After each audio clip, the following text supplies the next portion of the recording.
Peut-être pas grand-chose et pourtant c'est peut-être elle qui empêchera NKM de prendre la mairie de Paris. Géraldine Poirot-Gauvin est notre invitée, bonsoir. Bonsoir. Vous êtes conseillère UMP de Paris et ce soir vous nous l'annoncez, vous serez candidate dans le 15e arrondissement. Vous contestez le choix de NKM qui s'est porté sur Philippe Goujon, l'actuel maire et patron de la fédération. Pourquoi ?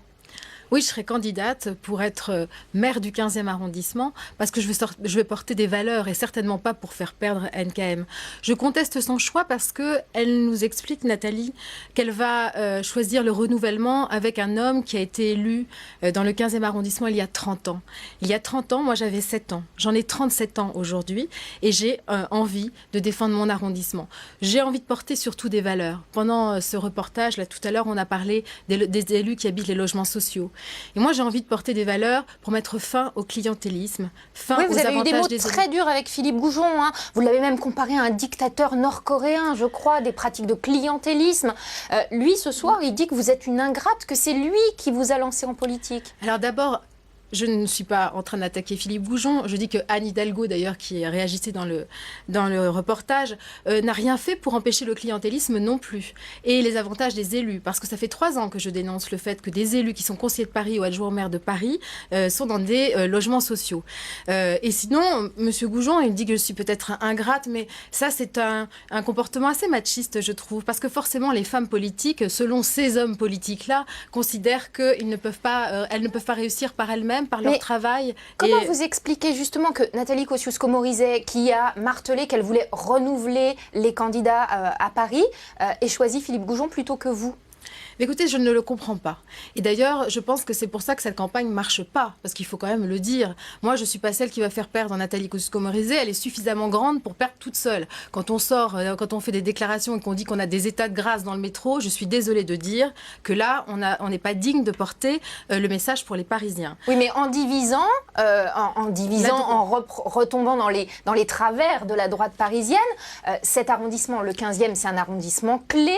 C'est celui où se présente Anne Hidalgo, donc c'est un arrondissement symbole. Cette division, elle risque de faire gagner Anne Hidalgo et donc d'empêcher la reconquête de Paris. Au contraire, il y a toujours eu 2 listes à droite dans le 15e arrondissement. Moi, je veux porter un nouveau message parce que les gens sont dégoûtés de la politique. Vous savez, les gens n'en peuvent plus. Les gens dans le 15e arrondissement me disent qu'ils veulent voter pour le Front National.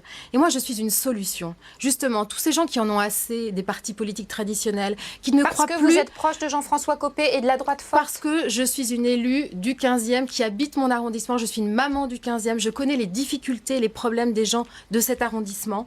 Je ne suis pas dans l'imposture. Moi, je n'ai pas emménagé il y a 3 semaines dans le 15e arrondissement, comme c'est le cas du maire actuel, qui est pourtant élu depuis 30 ans, mais qui n'a jamais jugé utile d'habiter son arrondissement. Moi, je suis dans la sincérité. Et je dis aussi que M. Goujon, il va être frappé par le cumul des mandats dans 3 ans. Donc s'il devait gagner cette élection au mois de mars, quel mandat va-t-il choisir? Qui sera le maire du 15e dans 3 ans? Juste d'un mot, vous nous promettez, vu ce qu'on entend ce soir, qu'après le premier tour, il n'y aura pas de réconciliation, qu'on ne vous retrouvera pas sur une liste avec Philippe Goujon. Pour l'instant, ce que je dis, c'est que le premier tour, c'est la possibilité de faire un choix. Il y a des élus différents, des élus avec des parcours différents, avec des personnalités différentes. Moi, je veux incarner les valeurs. Mais vous laissez ouverte éventuellement une réconciliation. On verra bien. Moi, j'aspire à être en tête à droite dans le 15e au mois de mars. Quand je vais dans une bataille, c'est pour gagner. Mais j'ai envie de dire aux gens qui nous écoutent aujourd'hui que tous les élus ne sont pas pourris, qu'il y a des gens bien, il y a des gens qui se présentent à leur suffrage pour changer leur vie quotidienne. Moi, c'est ce à quoi j'aspire. J'ai un projet, j'ai une équipe rassemblée et de gens qui habitent le 15e et qui sauront porter leurs valeurs. Il n'y a pas de fatalité. Merci Géraldine Poirot-Gauvin. On suivra évidemment avec beaucoup d'attention votre campagne. C'est une conséquence de la crise